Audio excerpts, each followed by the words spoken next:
ஆண்டவராகிய இயேசுவின் நாமத்தினாலே இந்த காலை வேளையில் கூட உங்கள் யாவரையும் வாழ்த்துகிறேன். கர்த்தர் உங்களை ஆசீர்வதிப்பாராக. இந்த நாளிலே கூட 1 சாமுவேல் 17ஆம் அதிகாரம் 37ஆம் வசனத்தை கூட வாசித்து தியானிக்கலாம். பின்னும் தாவீது என்னை சிங்கத்தின் கைக்கும் கரடியின் கைக்கும் தப்புவித்த கர்த்தர் இந்த பெலிஸ்தனுடைய கைக்கும் தப்புவிப்பார் என்றான்.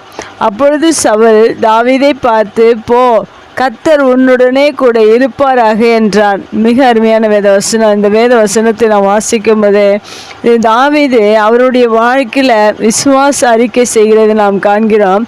அந்த விசுவாச அறிக்கை தான் அவருடைய வாழ்க்கையில் வெற்றியை கொடுத்திருக்கிறார். அதுபோல் நம்முடைய வாழ்க்கையிலும் நாம் விசுவாச அறிக்கை செய்கிறவர்களாக இருக்க வேண்டும். பழைய ஏற்பாட்டு புஸ்தகத்தில், ஆதியாகமம் புஸ்தகத்தில் ஆபிரகாம் தன் மகனை பலி செலுத்த சென்றபோது, கர்த்தர் பலி செலுத்த அழைத்த போது, அவர்கள் பலி செலுத்த சென்றபோது, நானும் என் பிள்ளையாண்டானும் திரும்ப வருவோம் என்று விசுவாச வார்த்தை அறிக்கை செய்கிறார். ஆபிரகாமுடைய வாழ்க்கையில் அதையும் தேவன் நிறைவேற்றி கொடுத்திருக்கிறார். தாவீதுடைய வாழ்க்கையில் சிங்கத்தின் கைக்கும் கரடியின் கைக்கும் தப்புவித்த கர்த்தர் பெலிஸ்தருடைய கைக்கும் தப்புவிப்பார் என்ற அந்த வசனத்தை நாம் வாசிக்கும் போது, அந்த தாவீது அவருடைய வாழ்க்கையில் விசுவாச அறிக்கை செய்து அவருடைய வெற்றியை நாம் மிகவும் அதிகமாக நாம் பார்க்க முடியும். அதுபோல் உங்களுடைய வாழ்க்கையில் வெற்றியை நீங்கள் பெற்றுக்கொள்ள வேண்டும் என்றால், ஒரு ஜெய வாழ்வு வாழ வேண்டும் என்றால் விசுவாச அறிக்கை தான் மிக முக்கியம். இன்று உலகத்தில் அநேக மனிதர்கள் இதை செய்வதில்லை. அநேக தோல்விகள், அநேக பிரச்சனைகள், அநேக போராட்டங்கள், கண்ணீர்கள், வேதனையின் மத்தியில் வாழ்ந்து கொண்டிருக்கிறார்கள். ஆனால் தாவீதை போல நீங்கள் ஒவ்வொரு நாளிலும் விசுவாச அறிக்கை செய்வீர்கள் என்றால் மெய்யாகவே உங்களுடைய வாழ்க்கையில் ஒரு பெரிய வெற்றி. அன்று கோலியாத்தை தாவீது ஜெயித்தது போல நீங்கள் எல்லா காரியங்களையும் ஜெயித்து ஒரு பெரிய வெற்றியை தாவீதை போல உங்களுடைய வாழ்க்கையில் பெற்றுக்கொள்ள முடியும். பழைய ஏற்பாட்டு காலத்தில் ஆபிரகாம் ஒரு பெரிய வெற்றியை பெற்றுக்கொண்டார். தாவீது பெற்றுக்கொண்டிருக்கிறார். அதுபோல் இந்த நாட்களில் வாழ்கிற நீங்களும் தாவீதுடைய வாழ்க்கையில் அவர் அறிக்கை செய்தது போல உங்களுடைய வாழ்க்கையிலும் விசுவாச வார்த்தைகளை அறிக்கை செய்து பெரிய வெற்றியை நீங்கள் பெற்றுக்கொள்ளுங்கள்.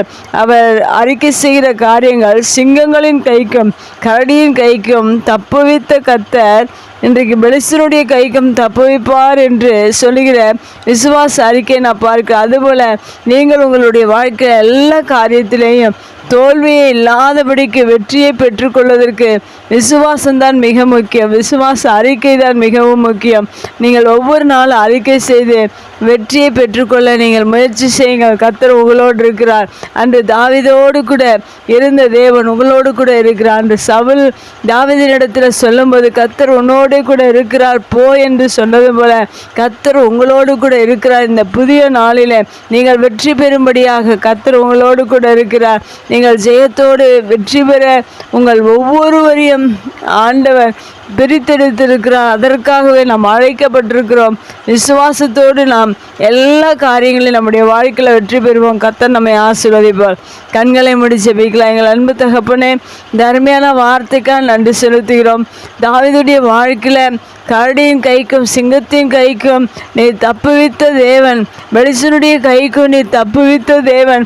எங்களுடைய வாழ்க்கையில் எல்லா சிங்கங்கள் போன்ற கரடிகள் போன்ற அநேக பிரச்சனைகள், போராட்டங்கள், எதிர்ப்புகள் வந்தாலும் நாங்கள் எல்லா சூழ்நிலைகளிலும் உம்மை சார்ந்து வாழ நாங்கள் வெற்றியை பெற்றுக்கொள்ள நீர் எங்களோடு இருக்கிறதற்காய் நன்றி செலுத்துகிறோம். அன்று தாவீதோடு கூட இருந்து நீர் வெற்றியை கொடுத்தது போல நீர் எங்களோடு கூட இருந்து ஒரு பெரிய வெற்றியை ஒவ்வொரு நாளிலும் ஒவ்வொரு பிள்ளைகளுக்கும் நீர் இந்த வசனத்தை கேட்கிற ஒவ்வொரு பிள்ளைகளுடைய வாழ்க்கையிலும் ஒரு பெரிய வெற்றியை நீர் கட்டளையிட போகிறதற்காக நன்றி செலுத்துகிறோம். இயேசுவின் நாமத்தில் ஜெபம் கேள நல்ல பிதாவே, ஆமென்.